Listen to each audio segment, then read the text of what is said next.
ले जाना चाहिए।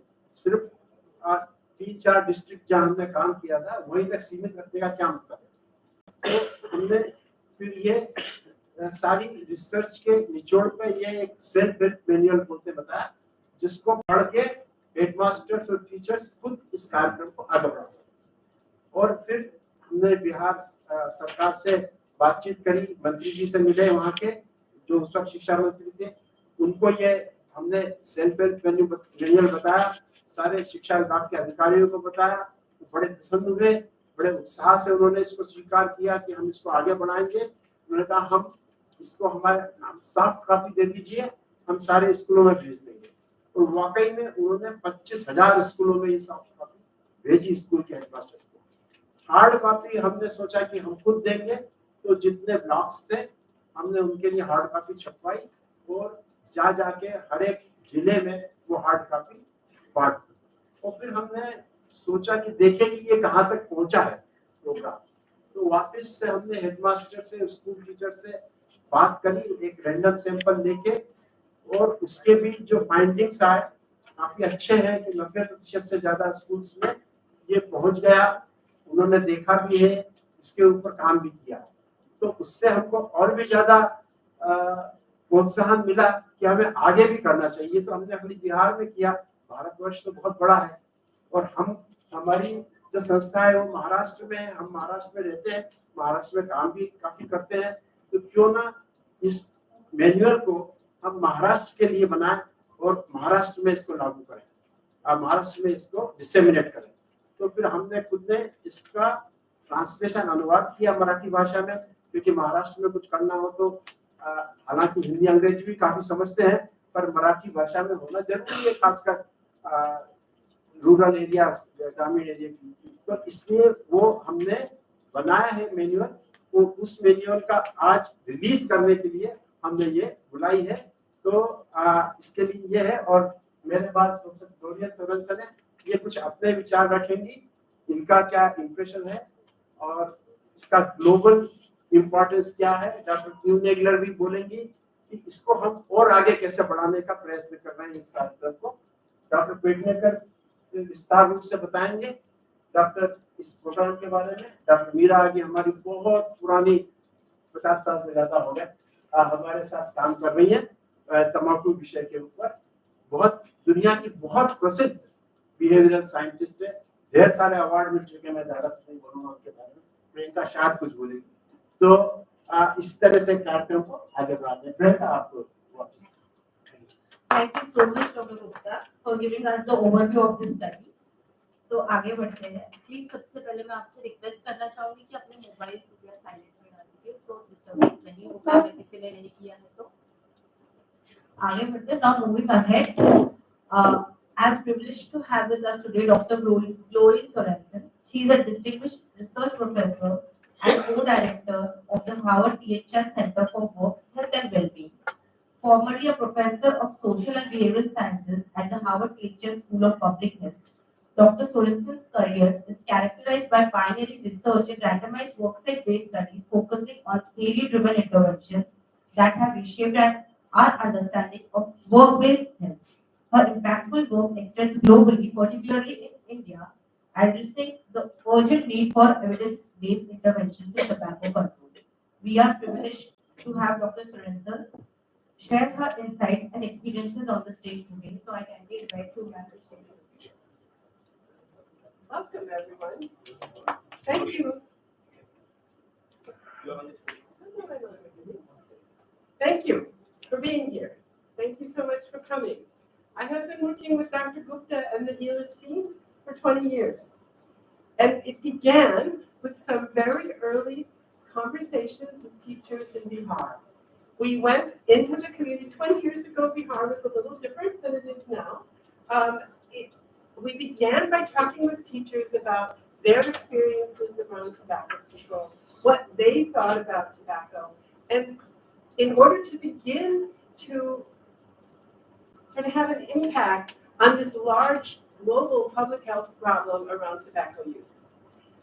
There were many misconceptions at that time that teachers had about whether tobacco was going to be healthy or not healthy, And we realized as well that teachers play an amazing role within their communities.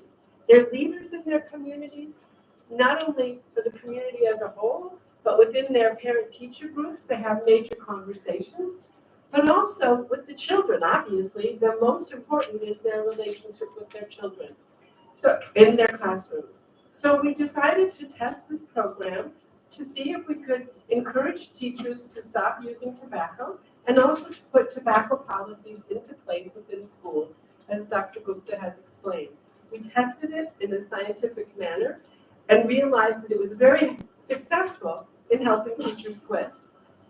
We then tried to say, okay, how do we get this embedded in the institution of the school system? How do we make it part of the educational system? And so we worked with teachers to realize that their training system of cluster coordinators was a means for us to actually build this into their curriculum for the teachers. With the help of the Department of Education in Bihar, we were actually able to show that we could make a manual like the one that we've been distributing today, make a difference in schools. Now we're very excited to be able to offer this same manual in Marathi in order to be able to be used here in Maharashtra in collaboration with teachers, with Salam Bombay, and with the support of the Commissioner of Health. So we're delighted to be here today. Thank you for your support, for your interest, and for your commitment as well to contributing to reducing the burden of tobacco control in this community. Thank you. Thank you so much, Dr. Gloria, for sharing your insights from the Bihar study. Moving forward, I would like to invite Dr. E. Nair. She is a senior scientist at Dana-Farber Cancer Institute and research associate at Social and Behavioral Sciences, Howard T.H. Chan School of Public Health. Dr. Nair has played leadership role within the international research team, such as leading formative research efforts in India, applying findings to design theory-driven interventions, develop capacity-building approaches, and assess intervention effectiveness through mixed methods. Over to you. Namaste. It is just an honor and a privilege to be with everyone today. I just want to mention 3 points related to this program. First of all is the global impact that this program can have. As Dr. Sorensen said, we developed the program to really work with schools, and because we're working with schools, it really demonstrates the power of schools as a channel in our fight against tobacco. That as we're all in public health, many of us, including me, it allows us to use that channel. It also really highlights the role of the teacher in their efforts. And so using teachers as role models and going through educational institutions is something that can be modeled worldwide. But the second point is just my impressions of actually designing and implementing and testing this program along with my esteemed colleagues on the stage. We learned that teachers loved the program. Why? Because it played upon what they already do, and that is their desire to help others, be it in the schools, but most importantly in the community too. They reached out to their family, their friends, and other people in their neighborhood. So through their efforts, we realized that we can make a bigger difference, not only in society, but ultimately to make our students, set up an India that's tobacco-free for them. But what's next? And that's the exciting part that I'm part of with my colleagues, and that is taking it to another state. And so now we're in Madhya Pradesh, and we want to make the whole training process easier for the program implementers, which can be the headmaster, the principal, or a school teacher. And so what we're doing in Madhya Pradesh schools is we're testing to see how if we do in-person training compared to smartphone training. So the idea is that if we can put all the training, all the technical assistance on a phone, and they can learn how to implement the program successfully, we can scale this nationwide. So it's with that, it's nothing but honor and excitement to be part of this program. And I'm just delighted you're here to be with us today. Thank you. Thank you so much, Dr. Edmund, for letting us know how the Madhya Pradesh program is working. So now moving ahead, I would like to invite and introduce Dr. Mangesh Pednekar, the Director and Founding Core Team Member of TFT-TFS Institute for Public Health, a distinguished organization that is dedicated for health research. Dr. Pednekar is a visiting scientist at Harvard T.H. Chan School of Public Health in USA. His leadership in numerous national and international epidemiological research studies is noteworthy. He is the recipient of the WHO Southeast Asian Region Award for his outstanding contribution in research and intervention for tobacco control studies in India. So I welcome on stage Dr. Pednekar, sir, please. Thank you very much Priyanka. आता आपण महाराष्ट्रामध्ये आलोय म्हणून मी आता तुमच्याबरोबर मराठीमध्ये communicate करण्याचा प्रयत्न करणार आहे. आता जवळजवळ 2 दशक आम्ही एकत्र मिळून बिहारमध्ये काम केलं. जसं सरांनी सांगितलं आम्ही बिहारमध्ये काम केलं. बिहारमध्ये काम का केलं तर जेव्हा आम्ही काम 2004 मध्ये किंवा 5 मध्ये सुरू केलं होतं तेव्हा बिहारमध्ये तंबाखूचं जे प्रेव्हलन्स होतं ते जवळजवळ 78% लोक तंबाखूचं सेवन करत होते. तेवढ्याच जेव्हा आम्ही ते बघितलं की पॉप्युलेशन लेवलला 78% लोक तंबाखूचं सेवन करतायत तर आम्ही त्यावेळेला CDC, WHO आणि ministry of health and government of इंडियाच्या सहयोगाने एक नॅशनल सर्वे झाला, ग्लोबल सर्वे झाला होता. जवळजवळ 170 देशांमध्ये हा सर्वे झाला होता शाळेतल्या मुलांमध्ये. आणि ती शाळेतली मुलं जी होती ती 13 ते 15 वयोगटातील होती. म्हणजे आपल्या याच्यामध्ये बघितलं तर 8वी 9वी 10वी मुलं. आणि हा मी सर्वे जो म्हणतोय तो जवळजवळ 2004-5च्या आसपास झाला होता. तर त्यावेळेला पहिल्यांदा हा एक सर्वे झाला होता जो आपल्याकडे भारतामध्ये सेन्सस जो आहे तो फक्त नॅशनल लेवलला असतो. अशा प्रकारे ग्लोबल युथ टोबॅको सर्वे हा पहिल्यांदा पूर्ण भारतभर आणि पूर्ण विश्वभर एक स्टँडर्डाइज मेथोडॉलॉजी म्हणजे सगळ्यांकडे जी मेथड वापरली गेली होती डेटा कलेक्ट करण्याची ती 169 कंट्रीमध्ये सेम प्रकारे वापरली गेली होती आणि त्याच प्रकारे आपण ती भारतामध्ये पण वापरली होती. मग ते जे रिझल्ट जेव्हा आम्ही पहिल्यांदा बघितले तेव्हा आम्ही जवळजवळ पब्लिक हेल्थ मध्ये काम करणारी जी लोक होतं ते रिझल्ट बघून वी वेर शॉक. कारण आपण जे विचार करतोय ते 13 ते 15 वयोगटातील मुलं त्याच्यातल्या जवळजवळ हिंदी स्पीकिंग स्टेट जेवढे आहेत आपल्या भारतामध्ये 50% पेक्षा जास्त मुलं 8वी 9वी 10वीतली तंबाखूचं सेवन एक या वेगवेगळ्या प्रकारे करत होती. त्याच्यामध्ये बिहार स्टेट जो होता ना त्याच्यामध्ये 78% मुलं तंबाखूचं सेवन करत होती. तर आता समाजामध्ये जे ऍडल्ट लोकांचा सर्वे केल्यावर कळलं की 75% पेक्षा जास्त बिहारमध्ये ज्या राज्यांमध्ये 50% पेक्षा जास्त लोक तंबाखूचे सेवन करतात तिथे बघितलं तर मुलांच्या सर्वेमध्ये तसंच झालं. तर आम्ही विचार केला ह्या मुलांवर इन्फ्लुएन्स जनरली कोण करतं तर त्यांचे पालक किंवा त्यांचे शिक्षक.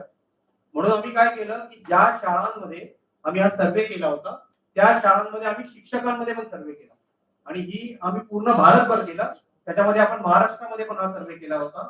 तर बिहारमध्ये जेव्हा ते आम्ही बघितलं की जे मुलांनी सांगितलं की 75% पेक्षा जास्त मुलं तंबाखूचं सेवन करतायत त्या शाळांमधले शिक्षक सुद्धा जवळजवळ 78% शिक्षक हे बिहारमधले तंबाखूचं सेवन त्यावेळेला करत होतं. महाराष्ट्राचं ते प्रमाण त्यावेळेला जे होतं ते आय थिंक अराउंड 30% आसपास होतं. मग त्यावेळेला आम्ही विचार केला की बिहार जे राज्य त्या 2004-5च्या वेळेचं जे होतं तर असं स्टेट होतं त्यावेळेला त्याला आपल्याला लीस्ट डेव्हलप स्टेट त्यावेळेला म्हणता येतं की तेवढ्या फॅसिलिटीज त्यावेळेला तिथे अवेलेबल नव्हता. आणि डॉक्टर ग्लोरियन चरण सर आमच्या TIFR मध्ये जेव्हा आम्ही तेव्हा होतो तेव्हा फुल टाइम स्कॉलरशिप करत होता. म्हणून आम्ही बोलतो की आपलं काम जर मुलांना तंबाखू मुक्त करायचं असेल किंवा समाजाला तंबाखू मुक्त करायचं असेल तर आपल्याला काहीतरी शिक्षकांबरोबर केलं पाहिजे. कारण शिक्षकांना का केलं पाहिजे तर शिक्षक मुलांसाठी पण आदर्श आहेत आणि समाजामध्ये पण आदर्श आहेत. कारण त्यांनी सांगितलेली गोष्ट मुलांचे पालक जे शाळेमध्ये येतात जे समाजाचा भाग आहे तर त्यामुळे आपण त्या पॉप्युलेशनला पण आपण टार्गेट करू शकतो. म्हणून आम्ही शिक्षकांना फोकस केलं. पण आता तोपर्यंत भारतात काय विश्वभरामध्ये कुठेही शिक्षकांच्या माध्यमातून हेल्थ इंटरव्हेन्शन करण्याचा प्रयत्न कोणी केला नव्हता. अमेरिकेमध्ये काही ठिकाणी केला गेला होता आणि तिथे तो यशस्वी झाला होता पण तो तंबाखूऐवजी दुसऱ्या हेल्थ इंटरव्हेन्शन साठी त्यांनी वापर केला होता. म्हणून पहिल्यांदा आम्ही बिहारमध्ये हा जो प्रयत्न केल्यानंतर जवळजवळ 6 महिन्याचा हा प्रोग्राम दिल्यानंतर 50% शिक्षक ज्या शाळांमध्ये हा कार्यक्रम दिला गेला त्यांनी तंबाखू सोडला. आता 50% शिक्षक तंबाखू सोडला, पण तुमच्यापैकी बऱ्याच जणांना माहित असेल की व्यसन जे आहे ते एका झटक्यामध्ये जात नाही. त्यामुळे आम्ही 6 महिन्यानंतर त्या शाळांमध्ये पुन्हा सर्वेक्षण केलं, ज्यांनी 50% लोकांनी जे सोडलं असं नमूद केलं होतं त्याच्यातले जवळजवळ फक्त 15% शिक्षक ते तंबाखू सोडणं कंटिन्यू करू शकले. म्हणजे काय झालं की ते रिलॅक्स झालं, कारण त्यांना कंटिन्युअस सपोर्ट मिळाला नाही. जोपर्यंत आम्ही त्या कार्यक्रमामध्ये किंवा आमचा प्रोग्राम त्या शाळांमध्ये होता तोपर्यंत ते मोटिवेटेड झाले, तंबाखू सोडू शकले. पण सारासार विचार करून जर आम्ही बघितला तर ज्या शाळांमध्ये हा कार्यक्रम दिला नव्हता त्या शाळांमधल्या 6 महिन्यानंतर 15% शिक्षकांनी फक्त तंबाखू सोडला होता. आणि त्या शाळांमध्ये जेव्हा आम्ही 6 महिन्यांनी सर्वे केला तर त्या 15% पैकी फक्त 7% शिक्षक तंबाखू मुक्त राहू शकले. मग याचा अर्थ जर आम्ही बघितला दोन शाळांना जेव्हा दोन ग्रुपला जेव्हा कम्पेअर केलं तरी पण डबल पेक्षा जास्त शिक्षक ज्या शाळांमध्ये हा कार्यक्रम राबवलाय त्या शाळेचे शिक्षण तंबाखू मुक्त राहू शकले.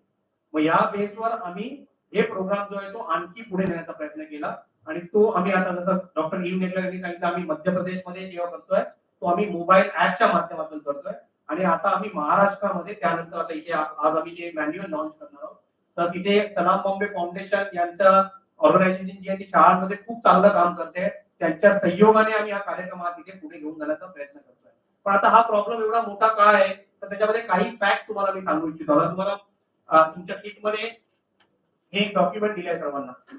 ओके, आता या डॉक्युमेंटचा मेन पर्पज जो आहे ना, आता 50 वर्ष रिसर्च केल्यानंतर जर आपल्याला कळलंय की तंबाखू हे विष आहे आणि त्याच्यामुळे फक्त समाजाला आणि लोकांना हानीच होते, मग त्याच्यासाठी आपल्याला जेव्हा आपण लोकांना त्याच्यापासून मुक्त करायचा प्रयत्न करतो तेव्हा लोकांना पॉलिसी शिवाय समजत नाही. कोणतीही गोष्ट राबवण्यासाठी जोपर्यंत आपल्याला नीती होत नाही, आपण सीट बेल्ट का घालतो?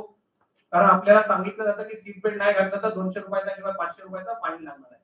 पण त्याच्याबरोबर आपल्याला हे पण माहित असणं जरुरी आहे की सीट बेल्ट नाही घातला तर माझ्या आरोग्याला त्याचा किंवा माझी हेल्थ जे आहे ते डेंजर मध्ये येणार आहे. तर ते गोष्ट लक्षात ठेवण्यासाठी आपल्याला महत्त्वाचं आहे. म्हणून ही टोबॅको, त्याला टोफी म्हणतात, टोबॅको फ्री एज्युकेशनल इन्स्टिट्यूशन, ही पॉलिसी जी आहे ही फक्त शैक्षणिक संस्थांसाठी बनवलेली आहे. आणि त्या पॉलिसीमध्ये जर तुम्ही बघितलं त्याच्यामध्ये 11 पॉइंट आहेत. त्या पॉइंटला त्या शाळांना इम्प्लिमेंट करणे मॅन्डेटरी आहे त्या शाळा, कारण ती पॉलिसी बनवली आहे. त्याचे 11 पॉइंट त्याच्यामध्ये डिटेलमध्ये दिलेली आहे. त्याच्याबद्दल मी थोडक्यात माहिती जेव्हा मी मॅन्युअलचं आपलं इनोव्हेशन होईल त्याच्यानंतर मी तुम्हाला सांगेन. आता हा एवढा महत्त्वाचा प्रॉब्लेम काय आहे तर तुम्ही बघितलं आता करंटली आपल्या भारतामध्ये जवळजवळ 27 करोड लोक तंबाखूचं सेवन करतायत, स्मोकिंग फॉर्म मध्ये किंवा स्मोकलेस फॉर्म मध्ये. या 27 करोड मध्ये जवळजवळ 20 करोड लोक स्मोकलेस धूम्ररहित तंबाखू, म्हणजे आपण जे म्हणतो ना खैनी, गुटखा, पान मसाला जे आहे ते आपल्याकडे महाराष्ट्रामध्ये मिश्री यूज खूप कॉमन आहे, तर मिश्री यूज पण त्याच्यामध्ये केला जातो. जवळजवळ 10 करोड लोक आहेत ते स्मोकिंग करतात. आता त्या स्मोकिंग मध्ये तुम्हाला माहिती आहे मोस्ट कॉमन सिगरेट स्मोकिंग आहे आणि दुसरा फॉर्म जो आहे तो बीडी स्मोकिंग आहे. या दोन फॉर्म मध्ये आणि ते अगेन सोशो इकॉनॉमिक स्टेटस नुसार ते व्हेरी करतात. सिगरेट थोडे जास्त एज्युकेटेड लोक किंवा जे अफोर्ड करू शकतात ते लोक त्याच्यामध्ये त्याचा वापर करतात. तर हा प्रॉब्लेम त्याच्यामध्ये जास्त आहे. आणि आता करंटली ग्लोबल युथ टोबॅको सर्वे नुसार जवळजवळ 15% मुलं अजूनही तंबाखूचं सेवन करतात. त्यामुळे हा प्रॉब्लेम जो आहे तो अजूनही, आणि कारण जी 15% मुलं जर 12 ते 15 वर्षाच्या गटामध्ये तंबाखूचं सेवन करणार तर त्यांना कॅन्सर जे आहे, आता जर तुम्ही बघितलं असेल आपल्याला पूर्वी कॅन्सर बद्दलची माहिती 60 वर्षानंतर व्हायची, कारण कॅन्सर हा ओल्ड एज डिजीज म्हणून कन्सिडर केला जात होता. पण आता कॅन्सर होण्याचं जे प्रमाण आहे ते जवळजवळ 30 ते 40 वयोगटामध्ये व्हायला लागलाय. आणि त्याच्यामध्ये सर्वात जास्त कॅन्सर जो आहे ओरल कॅन्सर, जो भारतामध्ये सर्वात जास्त आहे जगामध्ये. त्याचं मेन कारण आहे ते स्मोकलेस टोबॅको यूज, जे धूम्ररहित तंबाखू, गुटखा, पान मसाला, खैनी, जे मशिरी वगैरे ज्या पद्धतीने तंबाखूचा वापर करतात त्याच्यामुळे सर्वात जास्त होत आहे. आता हा झाला भारतामध्ये 27 करोड. आता महाराष्ट्रामध्ये काय सिच्युएशन आहे तर महाराष्ट्रामध्ये जो नॅशनल सर्वे केला गेला होता त्याच्यामध्ये जवळजवळ 36% पुरुष आणि 17% महिला स्मोक किंवा स्मोकलेस फॉर्म, धूम्ररहित किंवा धूम्रपान करतात. आता त्याच्यामध्ये खैनी आणि गुटखा यूज हे त्या सर्वेमध्ये जास्त कॉमनली यूज होणारे स्मोकलेस टोबॅको प्रोडक्ट आहे आणि सिगरेट आणि बिडी हे स्मोकिंग फॉर्मचे प्रोडक्ट आहे. आता जर तुम्ही बघितलं की आता तुम्ही जर म्हणताय की एवढे वर्ष आपण टोबॅको कंट्रोलचा एफर्ट 2004 मध्ये कोटपाचा लॉ बनवलाय, त्याच्यामध्ये काय बदल होतोय का? हा बदल होतोय. प्रिव्हिलन्स कमी होतोय पण ते ज्या प्रमाणे कमी व्हायला पाहिजे त्या प्रमाणात तो होत नाहीये. बऱ्याच अंशी स्मोकिंग फॉर्म मधला प्रिव्हिलन्स कमी झालाय, पण स्मोकलेस टोबॅको यूज ते जसं तसं झालं. ते का झालं ते मी पुढच्या स्लाइडवर तुम्हाला कळून देईल त्याच्यामध्ये. आता ते कमी किती झालंय तर जवळजवळ 2009-10 मध्ये जेव्हा आपण सर्वेक्षण केलं होतं त्यावेळेला 31% लोक तंबाखूचं सेवन करत होते महाराष्ट्रामध्ये.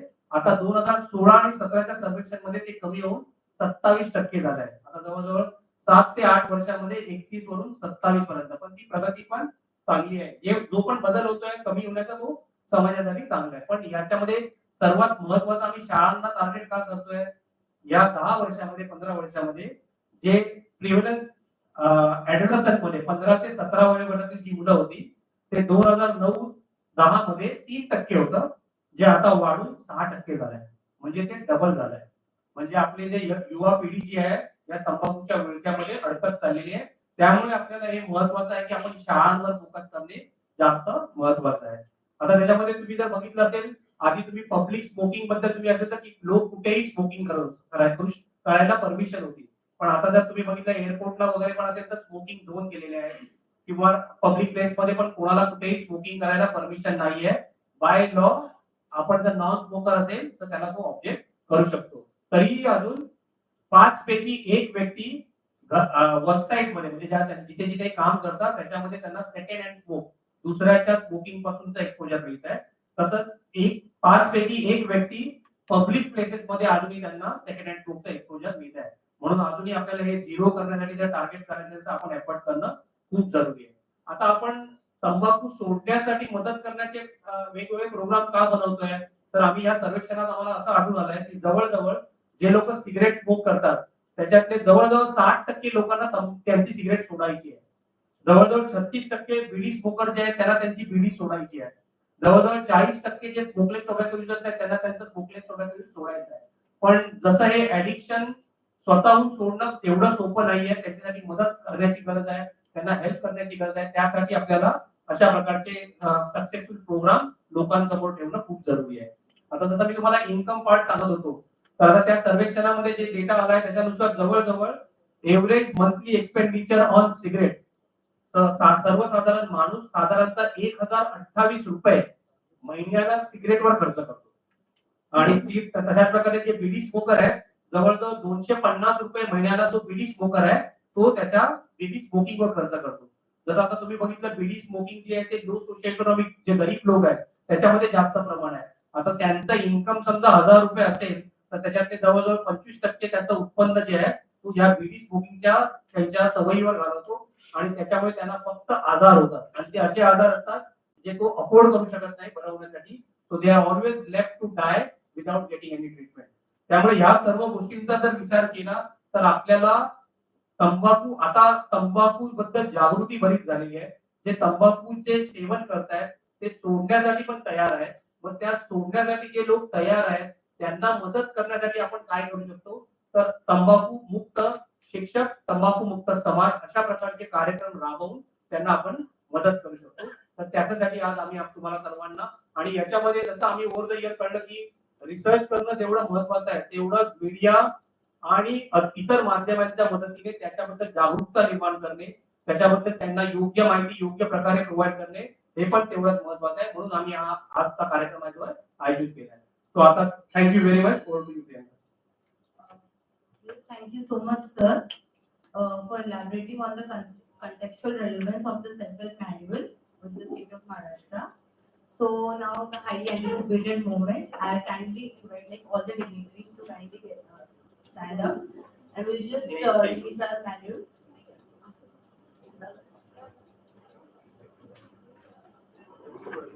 Okay, so we will release the manual.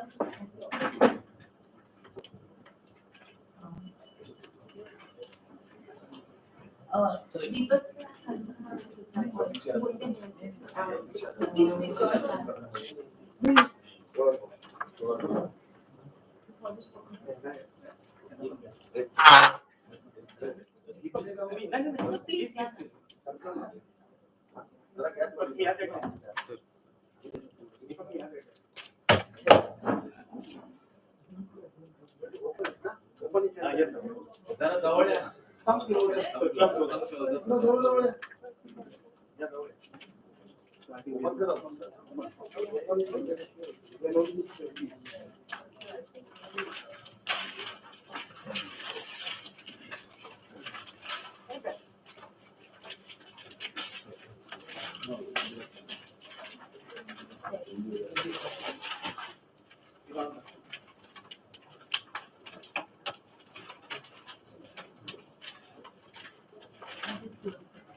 Sir इधर सामने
Okay.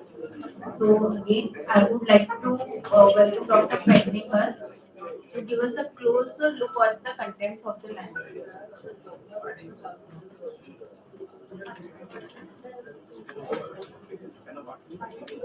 हाँ मी सांगितलं आहे. की आता हे जे तुम्ही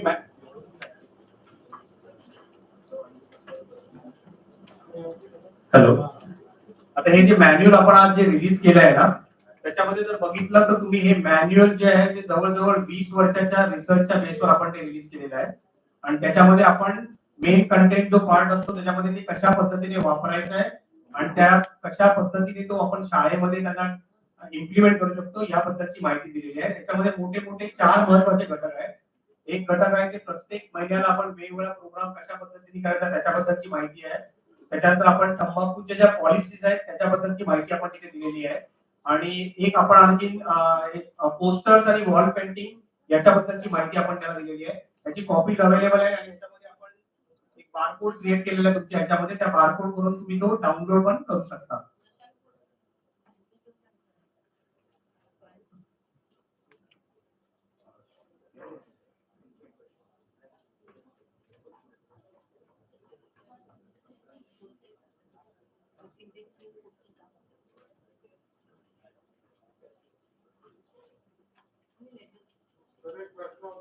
हा एक मिनिट आपण प्रश्न आन्सर सेशन आपण 5-10 मिनिटांनंतर सुरू करू. जस्ट होल्ड करा. आता इथे तुम्ही जर बघितलं ना तुमच्या अनुक्रमणिकेमध्ये तिथे आपण क्लिअरली मेन्शन केलेलं आहे. तर पहिलं जे आहे घटक क्रमांक 1 प्रकल्प अभ्यासक्रम साहित्य म्हणजे जे काही इन्स्ट्रुमेंट्स आहेत, पोस्टर्स लागणार आहेत, पॉलिसी लागणार आहेत, क्विक बुकलेट लागणार आहे, त्याच्याबद्दलची माहिती दिलेली आहे. त्यानंतर आपण घटक क्रमांक 2 तंबाखूचे सेवन सोडण्यासाठी प्रतिबंधात्मक पाठिंबा ते क्विक बुकलेट जे तुम्हाला दाखवलं आहे त्याच्यामध्ये त्याची माहिती पण अवेलेबल केलेली आहे. देन आता मी तुम्हाला तंबाखू मुक्त पॉलिसी जे मगाशी जे सांगत होतो की आपण टोबॅको फ्री एज्युकेशनल इन्स्टिट्यूशनच्या ज्या पॉलिसीज आहेत तर हा कार्यक्रम जर शाळांमध्ये राबवला तर त्या 11 पॉइंट पैकी जवळजवळ 10 पॉइंट त्या शाळेला इम्प्लिमेंट करण्यासाठी मदत होऊ शकतो आणि त्यासाठी त्यांना कोणतेही वेगळे एफर्ट टाकण्याची जरूरत लागत नाही. आणि शेवटचा point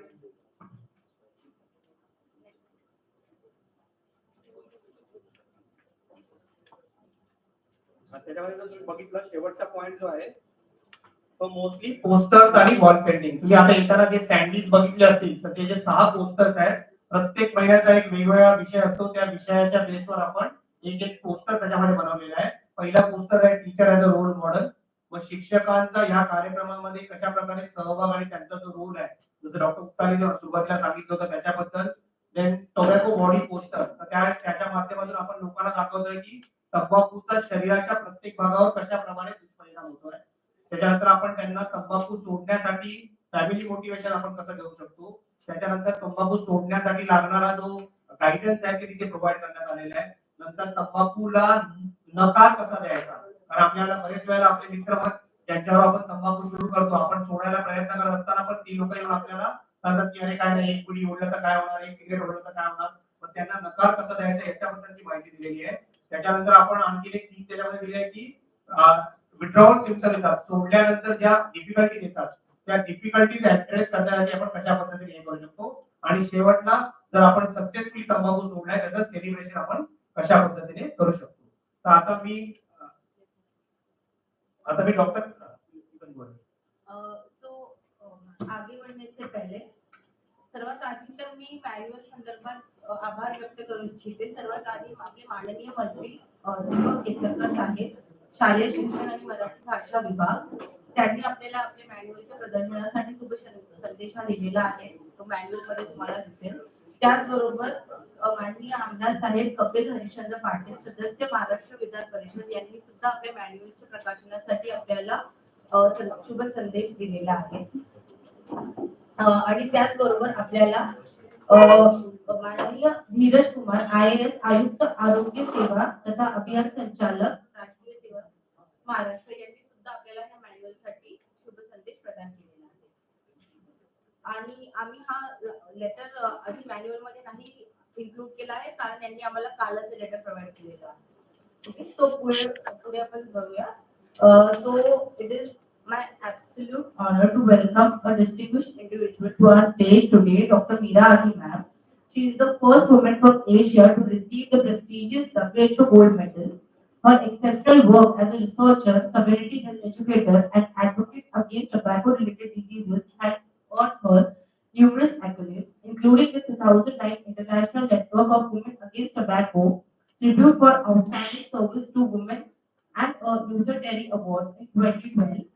The Society for Research on Nicotine and Tobacco has recently instituted the Meera Ali LMIC Research Award, recognizing researchers in low and middle income countries. This award serves as a testament to Dr. Ali's enduring impact. It is fitting tribute to her remarkable contributions to the field. I'd like to invite Dr. Ali and present the thoughts of the panel. Thank you. Thank you. I wasn't really aware that I have to speak something, but I remember something very, very valuable in connection with this, and I will tell you a little story about that. Before tobacco control became a law internationally, you know that it is a WHO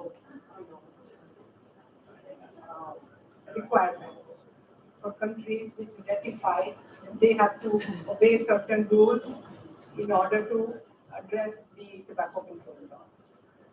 This tobacco control law, before it became law, there were 3 meetings held, very important 3 meetings. One in Japan for women in tobacco, to find out what is the role of women in tobacco, how can they do help, eliminate tobacco from the society. And the second meeting was in Singapore, which was about young people and tobacco. Now, in the whole world, especially in countries where they were advanced and had money like Australia, Europe, America, they had done a lot of work with the young people, how not to get them addicted to tobacco. So they were doing lots and lots of experiments or lots of studies, lots of efforts to make sure that the young people do not take up tobacco. However, in Singapore, where there was a meeting for the young people and tobacco, all these people who had done this research, all the gurus, they stood on the podium, on the stage, and they said, we have made a mistake, we have wasted money. We should not have done that. We have not done the most important thing. And so what is the answer?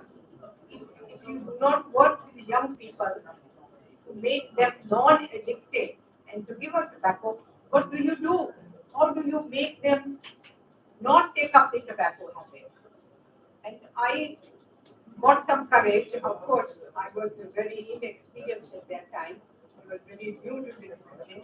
So I stood up and I asked those gurus, तो फिर क्या करना चाहिए? What should we do so that our young people do not take up tobacco?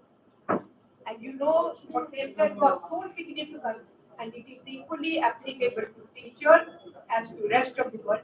They said, अगर आप चाहते हैं कि आपके बच्चे जवान लोग हमारी सोसाइटी में, in our society, the young people do not take up tobacco, the older should not smoke in front of them, chew tobacco, have advertisements. So they should not. They should not give an example to the young people to take up tobacco. So their older sibling and their parent should not be using tobacco, because whatever children see, they do it, and this is applicable to teachers. So that is why we went into the teachers. Because teachers are ideal for the children. You know, if you see that, if I remember my time, for me, my teacher was my God. You know, whatever my teacher would say, I will go home and tell. If the teacher said you should not be eating white bread, I would go home and tell my mother, I'm not going to eat white bread because my teacher said so. So I think it is very, very important what we have done in this, what we are doing in Madhya Pradesh, what we have done in Bihar, and what we are intending for you to do in Maharashtra, and make all young people clean, so that they don't smell of tobacco, they don't have wrinkles on their faces, they don't have dry hair, they look beautiful, and they are very nice. And they always talk about how you can stay without taking all these habits, which we call sin habits, tobacco or alcohol. I have nothing more to say because all these people have done everything. You know what? Dr. Gupta is my teacher. I came from America as a UN person to do satellite television. You remember Rishi Darshan and all that? And all our producers were making children's program. And I came for that. And he got me addicted to tobacco, to give up tobacco. He taught me. I joined TIFR. I worked there. I learned everything from him and his colleagues who were dentists and his guru who was a dentist. I learned from them and I try to use it in this way, you know, because this is the intervention research that we done. This is not based on research. It's not कि किसी ने कुछ बोल दिया इसलिए वो लिख दिया. एक एक चीज इसमें रिसर्च की हुई है. Not a single thing is here which has not been researched. Or Dr. Gupta, of course, he won't accept anything but research, you know. So I didn't have to say anything meaningless. I knew that because in the beginning I did say lots of meaningless things. When I first met him, and I said, instead of telling people to give up tobacco, why don't you tell them to slowly give up? He said, take your time. Take your time, you will know it. And he taught me everything. Whatever I know today, it is all due to him. And I salute you, Dr. Gupta. Thank you. And all my colleagues, wonderful colleagues, it has been a pleasure to work with Mangesh and to work with my Harvard colleagues. You know, it is wonderful, but the thing is that we have produced results as nobody else has in the world. We have done wonders in India. You will be very proud that in India, tobacco control is number one. Thank you. Thank you so much, Nava. This was very enlightening to that you share your experience. Now, I'd like to invite Mr. Deepak Patil, sir. He's the Assistant General Manager at Salam Mobile Foundation. Please, sir, join us and please share your views and thoughts on the matter. So I'd also like to highlight he's working in tobacco control in school and education sector since last 15 years.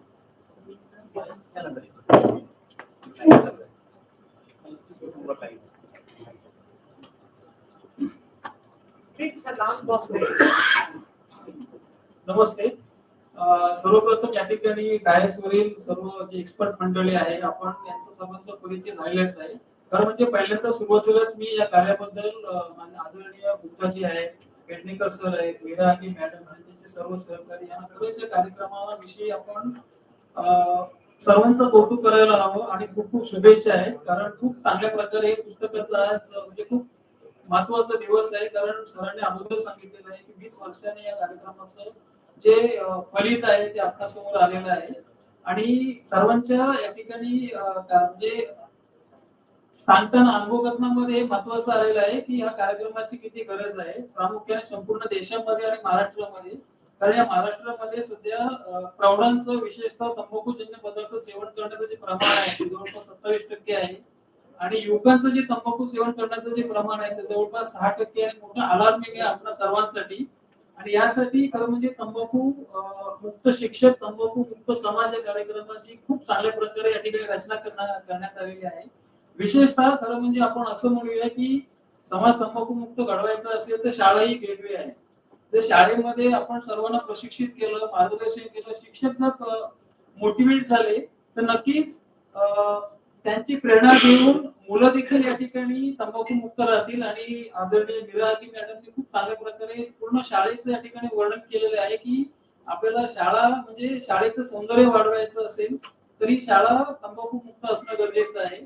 म्हणून या ठिकाणी असं मी म्हणेन की खूप चांगल्या प्रकारे या कार्यक्रमाची रचना केलेली आहे. सलाम मुंबई फाउंडेशन देखील महाराष्ट्रामध्ये तंबाखू मुक्त शाळा अभियान म्हणजे सातत्याने राबवत आहे. त्या कार्यक्रमाला देखील या कार्यक्रमाची जोड होईल आणि शासन देखील म्हणजे अग्रेसर आहे की शाळा तंबाखू मुक्त व्हायला हव्यात. केंद्र सरकारने जी आर काढलेला आहे, महाराष्ट्र सरकारने जी आर काढलेला आहे, पाठ्यपुस्तकामध्ये या गोष्टी आलेल्या आहेत. तर मला वाटतं या कार्यक्रम जर चांगल्या प्रकारे आपण राबवला तर ते 27% जे प्रमाण आहे तंबाखूजन्य सेवन करण्याचं प्रमाण ते नक्कीच काही काळ या वेळ लागेल पण नक्कीच आपण 0% पर्यंत आणू शकू. आणि खरं म्हणजे सर्व व्यसनांची जननी आहे ती तंबाखू आहे. जर पूर्णपणे सर्व समाज निर्व्यसनी करायचं असेल, व्यसनमुक्त करायचं असेल तर मला वाटतं खूप माइलस्टोन आहे हा कार्यक्रम तंबाखू मुक्त शिक्षक, तंबाखू मुक्त समाज. आणि नक्कीच चांगल्या प्रकारे महाराष्ट्रामध्ये याला सहकार्य मिळेल शिक्षकांचं, विद्यार्थ्यांचं, सामाजिक संस्थांचं. तर खूप खूप शुभेच्छा गुप्ताजी, पेडणेकर सर, सर्व सहकार्य. Thank you so much sir. So आता आपण क्वेश्चन आन्सर सेशनला सुरुवात करूया. सो ज्यांना कोणाला प्रश्न असतील त्यांनी एक एक करून हात वर करावे आणि डॉक्टर गुप्ता आणि डॉक्टर पेडणेकरांना माझा प्रश्न आहे की तुम्ही महाराष्ट्रात काम करताय, देशात काम करताय डॉक्टर गुप्ता. 4 वर्ष झाली कोर्टाची रिवाइज गाईडलाईन येऊन 4 वर्ष होत आहे. अजून महाराष्ट्र सरकारने ती लागू केली नाहीये. बऱ्याच गोष्टी त्यांना अजून मान्य केल्या नाही सरकारने. तुमच्यासारख्या अनेक संस्था काम करत आहे, का उशीर होत आहे हे लागू करण्यासाठी, हा एक प्रश्न होता. आणि दुसरा तो टॅबॅको फ्री टीचर्स असं म्हणून तुम्ही जो टीचर्सला जो हायलाइट केलाय, तर मुलांपर्यंत आपण काम करतोच आहोत म्हणजे आपण पाहतो आहोत. पण टीचर्स म्हणजे असं कधी होतं का टीचर मुलांना सांगतो म्हणजे ते जरा कन्सेप्ट तुम्ही क्लिअर करा, कळत नाहीये की टीचरवर एवढी मेहनत घेण्यापेक्षा असं मला वाटतं की टार्गेट हा विद्यार्थी होता किंवा बाजूचा सराउंडिंग होतं. आता टीचरवर जर एवढी मेहनत घेतली तर ती मेहनत वाया जाणार आहे की कशी होणार आहे. कारण शिक्षक तरी सांगत नाही मी तंबाखू खातो तुम्ही खा, पण त्याचा अनुकरण मुलं करतात. ठीक आहे तो प्रोग्राम तर तुम्ही तो स्पष्ट करा. आणि तो जो माझा पहिला प्रश्न होता की अजून गाईडलाईन का लागू झाला. आता मी तुमचा दुसरा प्रश्नाचं उत्तर पहिले द्यायला प्रयत्न करतो. कारण त्याच्यामध्ये शिक्षकांना आपण टार्गेट का केलं म्हणजे फोकस का केलं. आता सर्वात पहिले जसं जे आहे ते एव्हिडन्स बेस आपण एखादं जेव्हा अप्रोच करतो, जसं मी तुम्हाला सांगितलं होतं की जेव्हा पहिलं सर्वेक्षण केलं गेलं जेव्हा शाळेतल्या शिक्षकांमध्ये, तेव्हा आपल्याला कळलं की जवळजवळ 50% पेक्षा जास्त शिक्षक हे तंबाखूचं सेवन करतात. आता रोल मॉडेलचा जो कॉन्सेप्ट असतो, तर आता एखादी व्यक्ती जर डॉक्टरांनी आपल्याला सिगरेट स्मोकिंग करताना जर सांगितलं की तुम्ही तंबाखू सिगरेट सोडा, तर आपण कोण त्याला फॉलो करणार आहे का, तर नाही करणार आहे. आता शिक्षकांची क्रेडिबिलिटी आपल्याला कसं आता हे हिंदी स्पीकिंग स्टेट मेजर प्रिव्हलन्स आणि नॉर्थ ईस्टर्न स्टेट जे आहे त्यामध्ये तंबाखूचं जे प्रिव्हलन्स आहे ते 50%च्या वरती आहे. इतर राज्यांमध्ये जसं गोवामध्ये सर्वात कमी आहे तंबाखूचं प्रिव्हलन्स. तर आता जसं आपण एखादी स्ट्रॅटेजी प्लॅन करतो तर शिक्षकांना जर आपल्याला तंबाखू या हेल्थ रिलेटेड मॅटरसाठी रोल मॉडेल प्रेझेंट करायचं असेल तर पहिलं आपल्याला काय करावं लागेल की जे शिक्षक तंबाखूचं सेवन करतायत त्यांना आपल्याला तंबाखूमुक्त पहिलं करावं लागेल. आणि ते केव्हा होणार जेव्हा एखादा प्रोग्राम आपण शिक्षकांसाठी राबवणार. कारण आता आम्हाला तुम्हाला 20 वर्ष जेव्हा आम्ही शाळेमध्ये जेव्हा जातो ना जेव्हा आपण त्यांना सांगतो की हा कार्यक्रम शिक्षकांसाठी आहे पण ते डिफॉल्ट मध्ये शाळेतल्या ऍक्टिव्हिटी ह्या फक्त मुलांसाठीच होतात. तर त्यांना आम्हाला ते लक्षात आणून घ्यायला पण खूप एफर्ट घ्यावे लागले की नाही हा तेव्हा चलिए स्कूल में बच्चों में हम बता देंगे इसको करेंगे. जेव्हा आम्ही त्यांना सांगितलं की हा कार्यक्रम मुलांसाठी सध्या नाही आहे हा फक्त तुमच्या शाळेतले जे शिक्षक तंबाखूचे सेवन करत असतील किंवा तुमच्या परिचयाचे जे कोणी तंबाखूचे सेवन करत असतील त्यांना तंबाखू मुक्त करण्यासाठी तुम्हाला प्रशिक्षित केलं जाणार.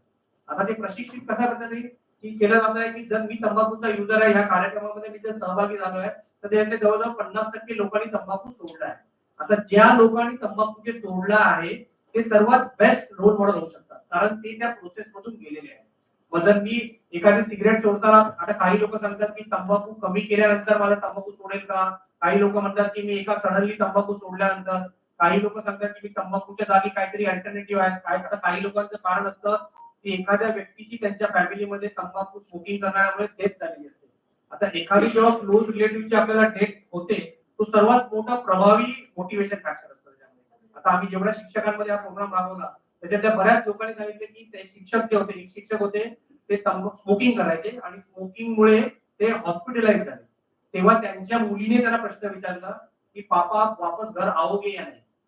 आता याच्यामध्ये आपल्याला इंटरव्हेन्शन पार्ट हा कमी आहे. आता हा प्रश्न जेव्हा 10-15 वर्षाची मुलगी आपल्या वडिलांना विचारते तर त्यावेळेला जेव्हा त्यांचं जे मोटिवेशन असतं ते कुठच्याही एक्सटर्नल मोटिवेशन त्यांना देऊ शकत नाही.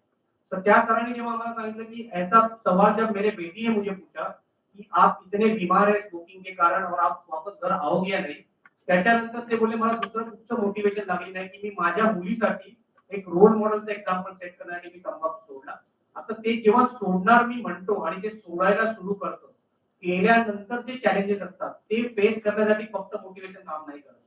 त्याला त्याच्याबरोबर आपल्याला स्ट्रक्चर हेल्पची गरज असते आणि हे अशा प्रकारचे कार्यक्रम आपल्याला प्रोव्हाइड करतात की जर तुम्हाला आता क्रेविंग येते तर क्रेविंग येण्यासाठी तुम्ही काय करू शकता कशा पद्धतीने ती क्रेविंग कंट्रोल करू शकतात तर त्याबद्दलचं जे मार्गदर्शन आहे ते अशा प्रकारच्या प्रोग्राम आहे आणि ते मार्गदर्शन पण आपण लोकांना सिस्टमॅटिकली सांगितलं गेलं जातं. जसं उदाहरणार्थ आपण त्यांना सांगतो की तुम्हाला जेव्हा जेव्हा आता बऱ्याच लोकांना हे सर्व जेवढ्या लोकांशी आम्ही बोललो आहे त्याच्यामध्ये सगळे लोक जे तंबाखूचं सेवन first thing in the morning करतात सकाळी उठल्या तेव्हा त्यांना काय वाटतं की मी सकाळी स्मोकिंग किंवा तंबाखू खातोय म्हणून मला मॉर्निंग मोशन होत आहे.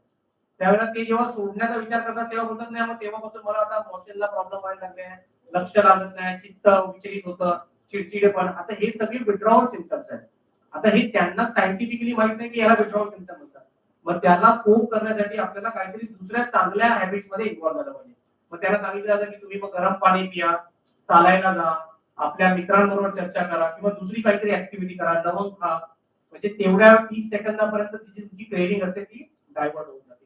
तर मग अशा प्रकारे जर शिक्षकांनी स्वतः जर ज्या शाळांमध्ये हा कार्यक्रम राबवलाय त्या शाळांच्या सर्व मुलांमध्ये पण हा प्रोग्राम जातोय. कसा जातोय आता शाळेमध्ये शिक्षक प्रत्येक वेळेला काय स्वतःशी डिस्कस नाही करत. तर आता चेतना सत्र सकाळी मॉर्निंग असेंब्ली जी असते प्रेयर जेव्हा होते तर त्यावेळेच्या 5 मिनिटांमध्ये हे शिक्षक आपल्या मुलांना हे सांगतात की आम्हाला असं कळलं की तंबाखूमुळे हे दुष्परिणाम होऊ शकतात. मग त्यामुळे मुलांनी पण तंबाखूपासून आता काही शाळांनी शिक्षकांसाठी जरी कार्यक्रम होता तरी मुलांना पण तंबाखू मुक्त करण्यासाठी त्यांच्यासाठी त्यांनी चेकिंग करायला मॉनिटर अपॉइंट केले किंवा तुमच्यापैकी कोण तंबाखूचं सेवन करत असेल तर त्यांना नोटिफाय करा व त्यांना ते मार्गदर्शन करायला लागले की कसं वाईट आहे कशा पद्धतीने. त्यामुळे इन अ वे तो पॅरेंट मध्ये पण तंबाखूचा हे दाखवला. आता दुसरा प्रश्न जो आहे आता कोटपा लॉचा बद्दल आता त्याच्यामध्ये मी तुम्हाला सांगेन की आपल्याला मला जसं वाटतं पर्सनली की आपल्याला मीडियाचा रोल जो आहे ना तो खूप महत्वाचा आहे. कारण आता मोटिवेशन जे असतं प्रत्येकाला पाहिजे असतं. आता कोटपा लॉ आपण 2004 मध्ये इम्प्लिमेंट केलेला आहे. आता त्याच्यामध्ये जे लॉज आपण ऑलरेडी सँक्शन करून घेतलेले आहेत त्या लॉजचं जर इफेक्टिव्ह इम्प्लिमेंटेशन झालं तर आजच्या डेटला मुंबईमध्ये कुठेही तंबाखूचा सेल होऊ शकत नाही. मी एक सिंपल लॉ म्हणतो तुम्हाला. आपला एक लॉ आहे जे 100 yards within the educational institution म्हणजे शाळेच्या सभोवताली 100 यार्ड मध्ये कुठल्याही प्रकारचा तंबाखूचा सेल होऊ करू शकत नाही. आता जर तुम्ही मुंबईच्या शाळा जर बघितल्या आणि त्यांचा 100 यार्डचा जर डायग्राम परिसर जर आपण म्हटलं तर मुंबईमध्ये कुठेही तंबाखूचं सेवन सेल होऊ शकत नाही. आता त्याच्या इम्प्लिमेंटेशनसाठी आता बऱ्याच वेळा कसं होतं जेव्हा आम्ही इम्प्लिमेंटेशन एजन्सी बोलतो तर बऱ्याच वेळा त्यांना गाईडलाईन माहिती असतात. हा प्रोग्राम करताना आम्हाला कळलं की बऱ्याच वेळा प्रिन्सिपलला माहीतच नव्हतं की मला ऑथॉरिटी आहे की माझ्या शाळेमध्ये जर कोणी तंबाखूचं सेवन केलं तर त्याला मी फाईन लावू शकतो किंवा त्याला मी त्याच्यापासून डिस्करेज करू शकतो. याबद्दलची माहिती बऱ्याच शिक्षकांना नसते. तर त्या लॉ फॉर्म केल्यानंतर त्याचा अवेअरनेस वाढवणं पण तेवढंच महत्त्वाचं असतं. त्यामुळे आहेत ते लॉ ते स्ट्रेंथन करण्यासाठी त्याची जरुरी असते. आता त्याच्यातले जे लूपहोल्स आपल्याला फाइंड आउट करतात. आता उदाहरणार्थ फाईन जमा केला म्हणजे आम्ही रेक्टिफिकेशन ऑफ लॉ जे करतो. आता उदाहरणार्थ त्याच्यामध्ये 200 रुपयाचा फाईन आहे. आता ट्रॅफिक हवालदार जे त्यांच्याशी आम्ही जेव्हा चौकशी केली तर त्यांच्याकडे त्याने फाईन जमा केल्यानंतर ते म्हणतात आता हे जमा केल्यानंतर ते कुठे ठेवायचे किंवा कोणाकडे द्यायचे याच्याबद्दल गाईडलाईन्स अवेलेबल नाही. मग ते आम्ही घेऊन काय करणार. मग ते पुढे आपण जमा केलं चलान लावलं उद्या मग आम्हाला त्याच्यामध्ये अकाउंटिंग करणार त्याच्यामध्ये. मग त्यावेळी त्याच्यासाठी क्लिअर गाईडलाईन्स ते टोबॅको कंट्रोल रिलेटेड कॉजेस साठी तुम्ही वापरू शकता की तंबाखूच्या इम्प्लिमेंटेशन साठी असेल तर त्याचा वापर करू शकता. त्यामुळे काही गोष्टी ज्या आहेत ते प्रोसेस थोडी लेंथी असते पण ते प्रोसेस त्यांच्याशी रिलेटेड. आता काही वेळेला कसं असतं की याच्यामध्ये टोबॅको इंडस्ट्री पण रोल प्ले करते. उदाहरणार्थ काही तुम्हाला आठवत असेल पिक्टोरियल हेल्थ वॉर्निंग जेव्हा आम्ही लॉन्च करत होतो तर त्यावेळेला आपल्याला डेथ बॉडीचं जे इमेज आहे ते आम्ही त्या पिक्टोरियल वॉर्निंगवर टाकण्यासाठी रेकमेंड केलं होतं. पण ते येण्याच्या 1 दिवस आधी ते चेंज होऊन त्याच्यामध्ये दुसरं पिक्चर तिथे टाकलं गेलं. आता हे इंटरव्हेन्शन जे आहे ते आपण आपल्या लेवलला सगळ्यांनी जेव्हा हे इफर्ट केले जातात तर त्यावेळेला त्याचा इम्पॅक्ट जास्त होतो. तर तुमचा प्रश्न जो आहे ते होईल. त्यांच्यासाठी जे काय कन्सर्न किंवा डाऊट रेज केले जाते त्याचा ऍड्रेस केल्यानंतर ते त्याच्यामध्ये कन्सिडर केले जाते. I hope that answers your question. एक महाराष्ट्र के बारे में आपने पूछा कि महाराष्ट्र सरकार या महाराष्ट्र में क्या हो रहा है. तो महाराष्ट्र काफी मायनों में लीडरशिप रोल में रहा है टोबैको कंट्रोल के मामले में. Maharashtra one of the first few state जो सबसे पहले गुटखा बैन महाराष्ट्र में हुआ था. वो सफल नहीं हुआ कानून के कारण. पर जब FSSAI food safety end standards का नया कानून आया तो उसके आधार पर जब गुटखा बैन किया गया तो वो अभी तक चालू है. तो महाराष्ट्र में तंबाकू के कंट्रोल के सभी आयाम चल रहे हैं, ठीक से चल रहे हैं स्टार्ट रूप से. और उसका एक पर ये भी है कि ग्लोबल हेल्थ टोबैको सर्वे के अनुसार जो स्मोकिंग का प्रेवलेंस है वो महाराष्ट्र में बहुत था. शायद इंडिया के जितने स्टेट्स में शायद सबसे कम या दूसरे नंबर का सबसे कम स्मोकिंग का प्रेवलेंस है. मिश्री गुटखा खैनी की वजह से स्मोकलेस टोबैको का प्रचलन है वो धीरे धीरे कम हो रहा है. और जैसा कि पहले कहा गया कि हमारी आशा और काम का यही उद्देश्य है कि एकदम से और कम हो. दादा गुटखा बैन होने के बाद भी लोगों को आसानी से मिलता है और जब जागरूकता फैला रहे हैं और सोसाइटी के माध्यम से इस तरह से मतलब अंकुश लगाने की कोशिश कर रहे हैं लेकिन ये पूरी तरह से कारगर साबित नहीं हो पा रहा है. अभी जैसे सर्वे के हिसाब से उन्होंने बताया कि पहले 16% था जो कि अभी 24% आ गया है. इसको लेकर के अभी तक आपकी संस्था ने कोई कदम उठाया है? ये जो एक तो कानून है और एक दूसरा उसके पालन, दो अलग अलग पहलू है. तो कानून तो है हमारे पास, उसका पालन किस तरीके से हो रहा है, उसका एनफोर्समेंट कैसा हो रहा है, उसके ऊपर प्रश्न है. उसमें सुधार की जरूरत है, डेफिनेटली बहुत इम्प्रूवमेंट की जरूरत है. और उसके बारे में हमारी संस्था, दूसरी संस्थाएं जैसे सलाम बॉम्बे फाउंडेशन यहाँ पे बैठे हैं वो भी इसके बारे में लगातार काम कर रहे हैं. Sir, Dr. Saab has pointed out one thing, that there is a ban by the Maharashtra government for sale of tobacco or tobacco products within 100 meters of the educational institute. See, my question is this, though there is a strict law, but law has not been enforced or it has not been fully implemented. So what step you being an NGO are taking for the implementation of that law? We point it out. We have a sort of mechanism. ये तो हमारे सलाम Bombay foundation में directly schools में जा के काम करते हैं और पॉइंट आउट करते हैं कि अगर ये सेंट्रल लॉ, ये महाराष्ट्र का लॉ नहीं है, ये सेंट्रल लॉ है सेंट्रल गवर्नमेंट का कि 100 गज के दायरे में कोई भी तंबाकू की शॉप नहीं होना चाहिए, तंबाकू नहीं बिकना. कई जगह इसका पालन अच्छे से हो रहा है, बम्बई खास तौर से, क्योंकि ये इतना डेंसली पॉपुलेटेड जगह है, मुश्किल जरूर हो रही है इसमें शुरू से, जब से लॉ इसको पास किया था तब से ही मालूम है, पॉइंट आउट करते हैं कि इसमें बहुत मुश्किल होगी बम्बई में इसका पालन करने, तो बम्बई में मुश्किल हो रही है, पर आई थिंक धीरे धीरे ये काम जो है आगे बढ़ रहा है। और इसमें जहाँ तक मेरी मीटिंग से मेरा अनुभव है सरकार के साथ, वो इसमें पूरे सहयोग है, ऐसा नहीं कि उनका कोई अपोजिशन है इस मामले में, ये नहीं होना चाहिए।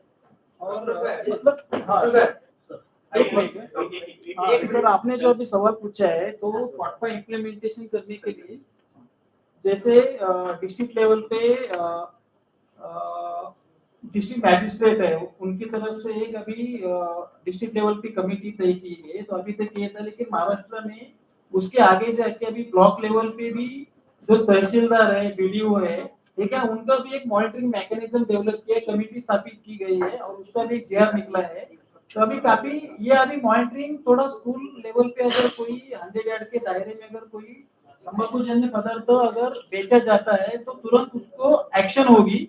और टीचर्स को भी अभी हम लोग टीचर्स ट्रेनिंग कर रहे हैं लगातार, सभी महाराष्ट्र के ब्लॉक लेवल पे जा रहे हैं, तो उनको भी एक रिक्वेस्ट कर रहे हैं कि आपके 100 यार्ड के दायरे में स्कूल के अगर कोई तंबाकूजन्य पदार्थ अगर वेंडर्स बेचते हैं तो कृपया आप वीडियो है, block level block education officers है, उनको एटलीस्ट इन्फॉर्म कीजिए कि हमारे 100 यार्ड के दायरे में तंबाकूजन्य पदार्थ बेचे जाते हैं, ठीक है ना। तो अभी एक्शन अभी जैसे गुप्ता जी सर इन्होंने बताया है, तो काफी अभी थोड़ा इसको सपोर्ट मिल रहा है, खास करके हेल्थ डिपार्टमेंट, एनटीसीपी है, एजुकेशन डिपार्टमेंट है। आणि हा, आणि तुमच्या याच्यामध्ये जी फॅक्ट शीट दिलेली आहे तुम्हाला मिळाली असेल तुमच्या किट मध्ये, त्याच्यामध्ये या शेवटच्या पानावर जर तुम्ही बघितलं ना, आपण जे तुम्ही सांगताय कोटपाचं जे पॉलिसीज आपण फॉर्म केले त्याचे सक्सेस आउटकम आता दिसायला लागले आहेत। उदाहरणार्थ ऍडव्हर्टाइजमेंटची जी आहे, पूर्वी जी खूप कॉमनली ऍडव्हर्टाइजमेंट होती, आता लेस दॅन 5% ऍडव्हर्टाइजमेंट दिसते आहे। पॉलिसी इम्प्लिमेंटेशन आहे त्याच्याबद्दल पण बऱ्यापैकी ते कंप्लायन्स झालेलं आहे। अँटी टोबॅको मेसेजेस जे आहेत त्याचं पण प्रमाण याच्यामध्ये वाढलंय, तर तुम्ही या मागच्या पेजवर जर पाहिजे तर तुम्हाला ती इन्फॉर्मेशन त्याच्यामध्ये अवेलेबल आहे। तंबाखूचं जे उत्पादन आहे, जे उत्पादन करण्याच्या कंपन्या आहेत, त्या मुळावरती धाव घालण्यासाठी तुमच्याकडे काय असं तुम्ही कोणतं पाऊल उचलणार? आता ओके, हा प्रश्न जो आहे, हा प्रश्न आम्ही भारतभर कुठेही जेव्हा पहिली ऍक्टिव्हिटी करतो तंबाखू बद्दल, तर सर्वात पहिलं सजेशन म्हणजे आपण एकदम हायएस्ट क्वालिटी कलेक्टर लेवलला जेव्हा डिस्कशन केलेलं आहे, त्यावेळेला पण त्यांना आम्हाला प्रश्न हा विचारला होता की अरे मग तुम्ही तंबाखू कंपन्याच का बंद करता? आता त्याच्यामध्ये प्रॅक्टिकल रिझन काय असतं की सर्वात मोठा भाव घालण्याचं जर सोल्युशन तुम्ही मला विचाराल तर डिमांड बंद करणे। जर आपण जे तंबाखूचे वापर करणारे लोक जर शून्य झाले तर तंबाखू कंपनी दुसऱ्या दिवशीपासून बंद होणार। तर एका वाक्यात उत्तर द्यायचं झालं, त्यामुळे म्हणून आपण आपले एफर्ट जे आहे ते तंबाखू युजरना नॉन युजर करण्यासाठी आणि जे नॉन युजर आहेत त्यांना नॉन युजर ठेवण्यासाठी प्रयत्न केले पाहिजे। जर डिमांड बंद झाली तर सप्लाय आपोआपच बंद होणार। ये भी है जब हम देखते हैं कि जो अब हम कर रहे हैं, whatever we are doing is not enhancing, it has already done something but it's not doing more, you know. We being researcher, we go to other things, what else do we need to do, you know. And lately we also found out that it is very important for us, for the people for whom we are doing it, that they understand and we understand the deficit that they have. What is it that they don't understand? Why they are not able to do? Because they don't understand, and they do not understand when you say that, you know, if you do this, then this is what it is going to happen. So we have to understand more. So I don't think that we are going to stop anywhere. We keep on trying harder and harder and finding out what is it that we can add more. You know, lately EDS has done a fantastic job on pictorial warnings. You know, आपकी pictorial warnings आपने देखा है ना, pictorial warning, और हमें बताया गया है कि pictorial warning तो कोई देखता भी नहीं है। और बात भी ठीक है, जो तंबाकू का सेवन करने वाले हैं वो पिक्चोरियल बॉन्डिंग को कहाँ ध्यान देते हैं? I still remember I was in a court in Dehradun and there were about 10 people, 10 laborers sitting there and chewing tobacco. So I stood there and they said, "You want to taste it?" And I said, "Yes, I will taste it. But first show me where you got this." So they took out the pouches. जिसमें था ना वो tobacco हो गए. So मैंने कहा, what does it say? Look at the picture. What does it say? And you know what they said? They said, हमारे लिए थोड़ी है, ये तो पढ़े लिखे लोगों के लिए. It is for literate people. It's not for us. और हम then the pictorial boardings were introduced because people cannot read and write, you know, or they are semi-literate, so that they can see the picture and they can understand. So the thing is that now we are going to use this. Now we are going to exploit this finding that we have found out, and so we are not going to stop. We will continue. We'll try our best to help as much as we can. Thank you. Questions?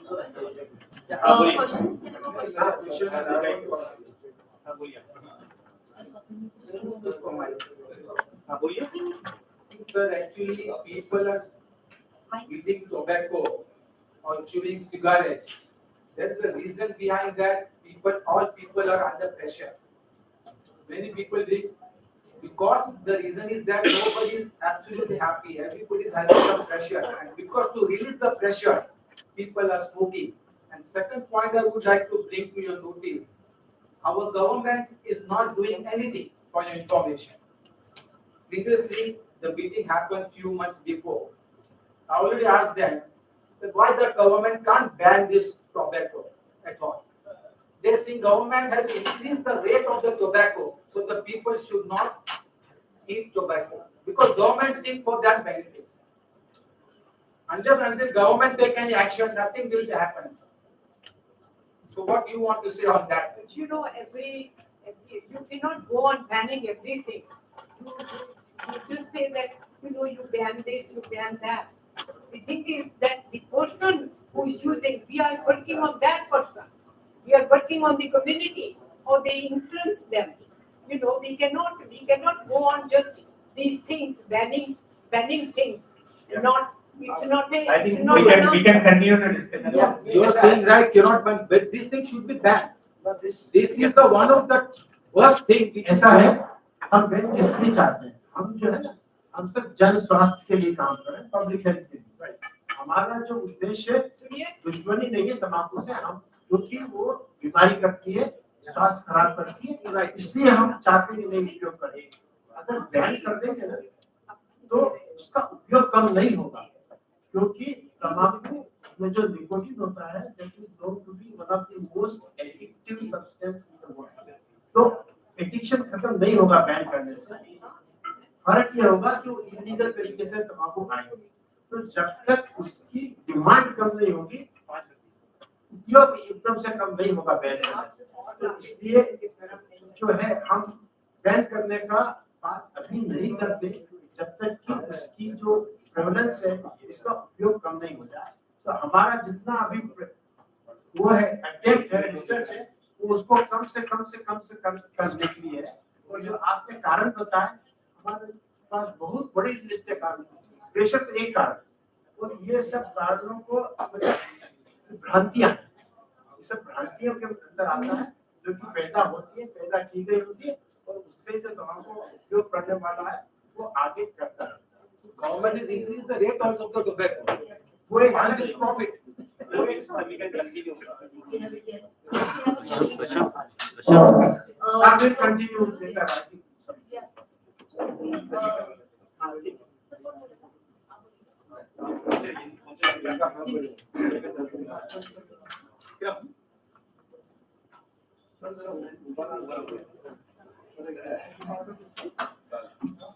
Excuse me, sir.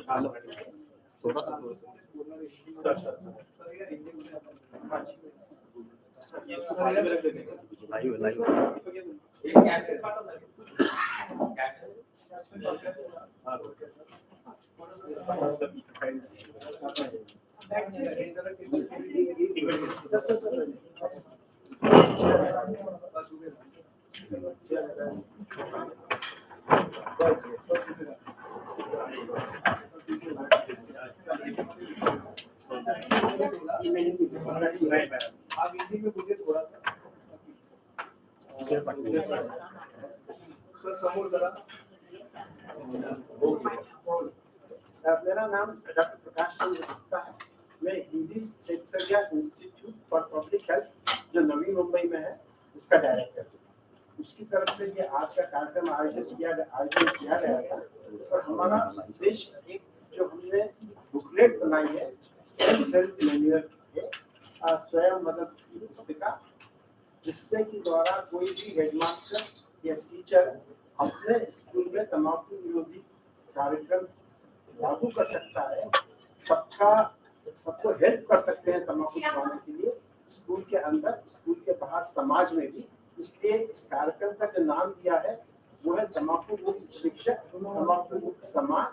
तो ये जो booklet कार्यक्रम है ये 20 वर्षों में research के ऊपर और उसके नतीजों पर आधारित है। उसके आधार पर ये पुस्तक बनाई है और इसका विमोचन आज किया है। तो इसके लिए ये हमने सर काय सांगण्यात मोठ्या प्रमाणात अशा आज आपण बघताय की युवकांमध्ये दिसलं जातं तर हे अनेकदा त्याच्यावरती लिहिलं गेलेलं आहे की हे अधिकारी ही लोक सेवन करतात काय कारण आहे की ह्याच्यापासून अनेक शिबिरं चालवली जातात अनेक गोष्टी चालवल्या जातात तरीही लोकांची त्यापासून सुटका होत नाही काय कारण जसं तुम्ही प्रश्न विचारला की यंग जनरेशन मध्ये जे तंबाखू किंवा ऍडिक्शनचं जे प्रमाण जे आहे ते वाढतं त्याच्यामधलं कारण तर त्याच्यामध्ये एक कारण असतं की ते सुरुवात त्यांच्या पियर्स पासून करतात म्हणजे शाळेतले इतर मित्र किंवा काही तर या त्यांचे रोल मॉडेल जे आहेत ते घरी बघतात किंवा इतर लोक जे त्यांच्यासाठी रोल मॉडेल आहेत ते जे बिहेवियर फॉलो करतात त्या पद्धतीने केलं जातं। आणि पास्ट मध्ये बघितलंय की शिक्षक हे एक आदर्श रोल मॉडेल ना की फक्त मुलांसाठी आहेत पण समाजातल्या व्यक्तींसाठी पण आहे।